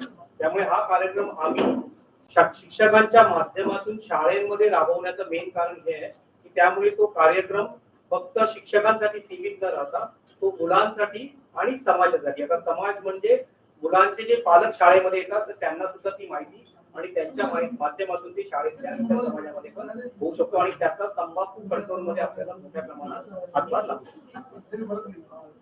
सर आपण काय सांगाल काय मार्गदर्शन कराल की असे नशेच्या आधी आणि अनेक शिबिरं घेतली जात आहेत पण ह्याच्यापासून सुटका कशी होईल कारण की अनेकदा आव्हान करून सुद्धा ही या गोष्टीकडे लोक जास्त खेचले जात आहेत काय करायला पाहिजे यासाठी म्हणजे स्वतः जो शिक्षक आहे त्यांनी इनिशिएटिव्ह घेणं गरजेचं आहे कारण हा जो कार्यक्रम आहे हा फक्त शाळेपुरताच मर्यादित आहे असं नाही तर शिक्षक जर तंबाखू मुक्त झाले तर नक्कीच तुमचं घर तंबाखू मुक्त होईल आणि शाळा तंबाखू मुक्त होईल आणि ही आज खूप काळाची गरज आहे कारण आपला जो भारत देश आहे तो खरंच युवकांचा देश आहे आणि ही युवक मंडळी खरी ती शाळांमध्येच आहे शैक्षणिक संस्थांमध्येच आहे या सर्व जर शाळा जर तंबाखू मुक्त झाले तर नक्कीच समाज तंबाखू मुक्त होईल आणि त्यासाठी देखील आपल्याला माननीय मुख्यमंत्री साहेबांनी नक्की एक कार्यक्रम सुरू झालेला आहे माझी शाळा सुंदर शाळा ठीक आहे ना तर त्या सुंदर शाळेचा हा देखील एक उपक्रम आहे की ही शाळा जी आहे ती आपली व्यसन मुक्त तंबाखू मुक्त असली पाहिजे यासाठी तर अनेकदा आपण बघतो की रस्त्याच्या आड राहणारे जे मुलं आहेत गरीब गरजू मुलं आहेत तेही छोट्या वयाचे मुलं ते अनेकदा अशा गोष्टी सेवन करतायत त्यांना आम्ही स्वतः विचारलं तुम्ही हे काय करताय तर आम्ही हे आम्हाला मजा येते आम्हाला बरं वाटतं छोटे मुलं 7-8 वर्षाचे मुलं म्हणजे आधी नाही मग ह्याला जबाबदार काय परिस्थिती खरं तर आता बघा या ठिकाणी म्हणजे आपण बघतो या ठिकाणी की प्रसार माध्यमांच्या माध्यमातून जाहिरातीवर फिल्म्स वगैरे आहेत त्याचा देखील परिणाम या लोकांवर होतो की जाहिराती होत्या अगोदर आणि कशा कुठल्या जाहिराती असतील स्मोकिंग जाहिराती असतील फिल्म इंडस्ट्रीच्या माध्यमातून मुलांना आकर्षित करण्याचे जास्त प्रमाण होत आहे यासाठी त्यांना असं वाटतं की आपण आपल्याला जर खूप ताजेतवाना टवटवीत राहायचं असेल तर तंबाखूजन्य पदार्थ सहज उपलब्ध आज आहेत ठीक आहे ना खरं म्हणजे ते उपलब्ध असं नाही पाहिजे पण मिळतात सहज उपलब्ध या ठिकाणी तंबाखू नियंत्रण कायदा 2003चं काटेकोरपणे जर पालन केलं ही जी मुलं आहेत ही हे देखील तंबाखूजन्य पदार्थापासून नक्कीच दूर राहू शकतात नक्कीच बरोबर आहे आता म्हणजे कायदा हा सक्षम करणं गरजेचं आहे तंबाखू नियंत्रण कायदा 2003 याची खूप चांगल्या प्रकारे काटेकोरपणे अंमलबजावणी होणं गरजेचं आहे आणि याची जर अंमलबजावणी झाली तर खरंच हा जो कार्यक्रम सुरू केलेला आहे ठीक आहे ना माझी शाळा सुंदर शाळा असं शिक्षक तंबाखू समाज समाज हा कार्यक्रम आपण यशस्वीपणे करू शकतो.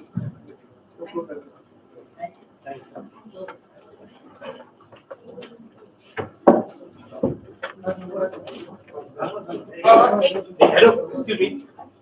Just a minute. सर आपल्यामध्ये आता जॉईन झाल्या आहेत miss Manisha Pawar madam from Digital Academic Authority. Ma'am, I'd like to invite you on stage, ma'am, please.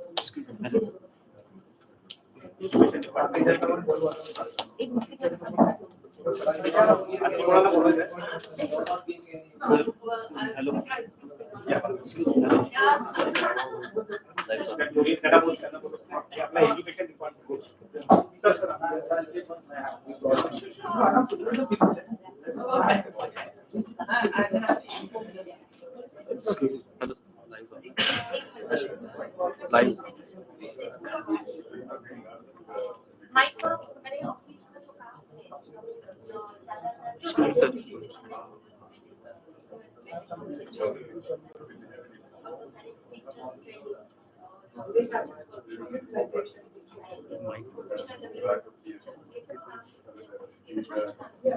तो इसमें ये इंस्टीट्यूट्स का प्रोग्राम अगर इसमें शामिल किया जाए तो जरूरी है तो स्टूडेंट का जो नेचर होता है जो भी टीचर्स बोलते हैं जो भी टीचर्स बातें करते हैं जिस तरीके से जो वैल्यूज टीचर्स में है वो वैल्यू जो टीचर्स में है बच्चों में इंकलकेट करना है दैट इज क्वाइट नेचुरल क्योंकि स्कूल का पेरेंट तो टीचर के अच्छे गुण जैसे बात करते हैं उसी तरह अगर कुछ ऐसी उनमें कमियां हैं वो भी अपने आप में मुझे और अगर टीचर ये सब करते हैं कोई जैसे कंज्यूम करने जैसी आदत बच्चों में आ जाता है तो इसके लिए अगर टीचर्स इस हैबिट से दूर रहे तो मुझे लगता है कि बच्चे भी कभी उस हैबिट में नहीं जाएंगे क्योंकि उनका एक्सपोजर उनके आइडल रहते हैं टीचर्स तो उनके आइडल अगर इससे फ्री रहेंगे तो बच्चे भी ज़्यादा से ज़्यादा वल्नरेबल एज रहता है कभी 12-13 इयर्स और अगर कहते हैं कि कितना कैजुअली हमारे टीचर्स भी टोबैको कंज्यूम करते हैं अगर वो इतना कैजुअली अगर हमारे टीचर्स टोबैको कंज्यूम करते हैं तो ये तो कोई बुरी चीज़ नहीं होगी ऐसा बच्चों को भी लगता है तो ये अच्छी बात है और इसके साथ हमारे इंस्टीट्यूट आगे चल के कुछ काम करना चाहेगी और हमारे ट्रेनिंग प्रोग्राम में भी इसको किस तरीके से शामिल किया जा सकता है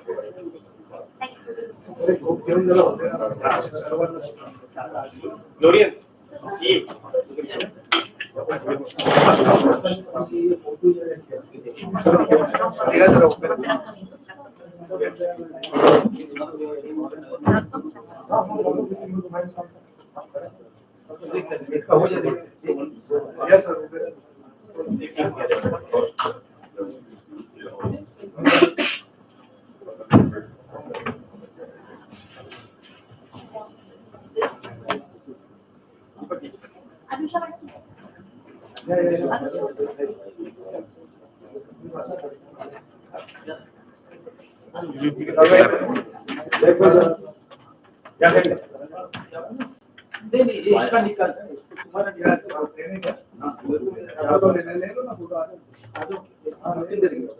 मैं भी आ जाती हूँ यस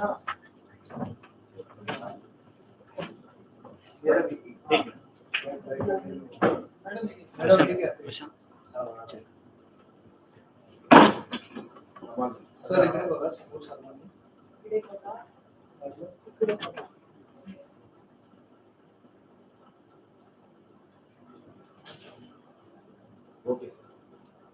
नमस्कार आपण पाहता प्रभावशाली न्यूज तर आज आपल्या बरोबर इथे संस्थेच्या माध्यमातून एक जनजागृती अभियान आणि जे आपण बघताय की तंबाखू सेवन जे करतात त्यांच्यासाठी आज एक मार्गदर्शन सध्या देण्यात आलेलं होतं आणि त्याच्या संदर्भात काही पत्रकार परिषदेही सध्या संपन्न झालेली आहेत आपल्या बरोबर काही मान्यवर आहेत आपण थोडक्यात त्यांच्याकडनं थेट जाणून घेणार आहात आपल्या दर्शकांपर्यंत थेट आपण लाईव्ह जोडलेलो आहोत मॅडम मॅडम काय सांगाल आज ज्या समाजात आपण बघताय की ज्या नशेच्या आड युवा जास्त करून दिसत आहेत आणि अनेक जागेवरती अशा गोष्टीच्या आड अधीन जातात आणि घरातली लोकही फार त्यामुळे कुठेतरी दुःखी असतात त्रासलेले असतात. काय काय सांगाल, काय मार्गदर्शन? याबाबत मी सांगू इच्छिते की आजकाल व्यसनांचं प्रमाण वाढत चाललेलं आहे. त्यामध्ये सबस्टन्स नॉन सबस्टन्स आपल्या सर्वांना माहिती आहे, परंतु सबस्टन्स व्यसन जी आहे त्याचं प्रमाण वाढत चाललेलं आहे आणि त्याचा एकूणच सामाजिक, आर्थिक आणि आरोग्याच्या दृष्टीने खूप मोठा परिणाम होतो. लहान वयाचे विद्यार्थी व्यसनांच्या आहारी गेले तर मोठेपणी ती व्यसनं लवकर सुटत नाहीत आणि त्याचा परिणाम त्यांच्या करिअरवर सुद्धा होतो आणि त्यांच्या कौटुंबिक आयुष्यावर सुद्धा आहे. आणि आर्थिक जर त्याच्यातून काही आजार उद्भवलं तर त्यामुळे त्या कुटुंबाची आर्थिक स्थिती खालावते आणि एकूणच त्या समाजामध्ये त्या कुटुंबाचं स्थान राहत नाही, व्यवस्थित राहत नाही, दर्जा राहत नाही. दुसरं असं आहे की जर ह्यामध्ये शिक्षक व्यसनमुक्त असतील तर खरंच एक चांगल्या समाजाची निर्मिती. आजही आपण बघतो आहोत की शिक्षकांना समाजामध्ये खूप महत्वाचं स्थान आहे आणि आदराचं स्थान आहे आणि शिक्षकांकडे समाज निर्मितीचं काम आहे आणि म्हणून निकोप समाजाच्या निर्मितीसाठी शिक्षक सुद्धा व्यसन नसलेले म्हणजे निर्व्यसनी असणं खूप आवश्यक आहे.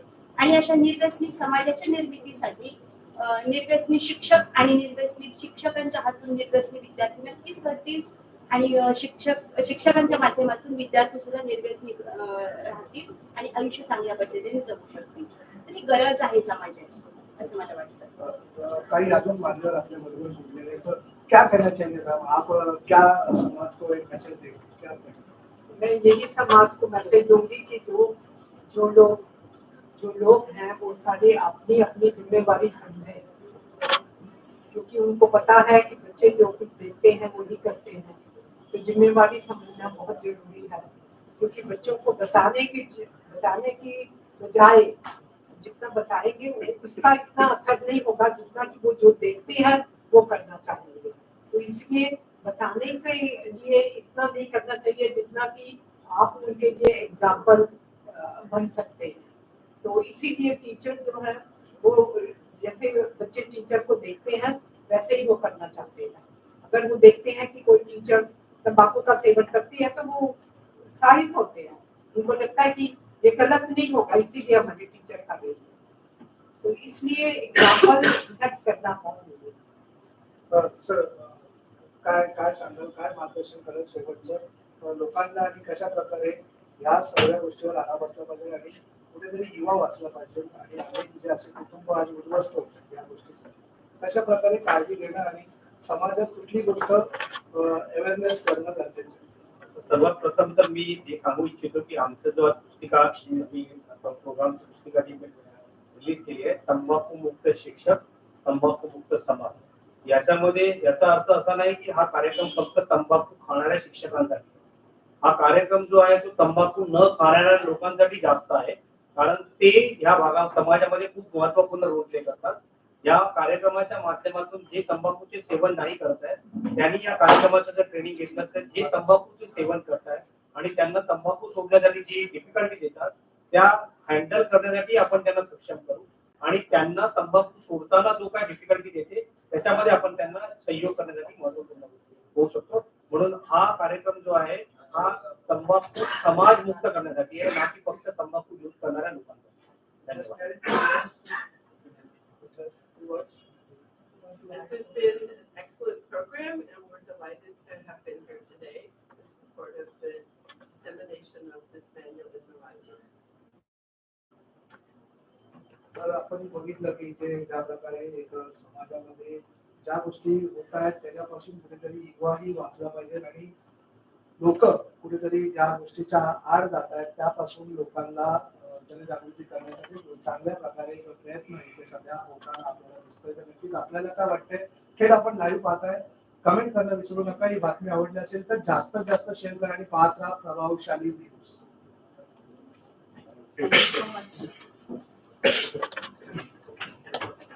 Yes.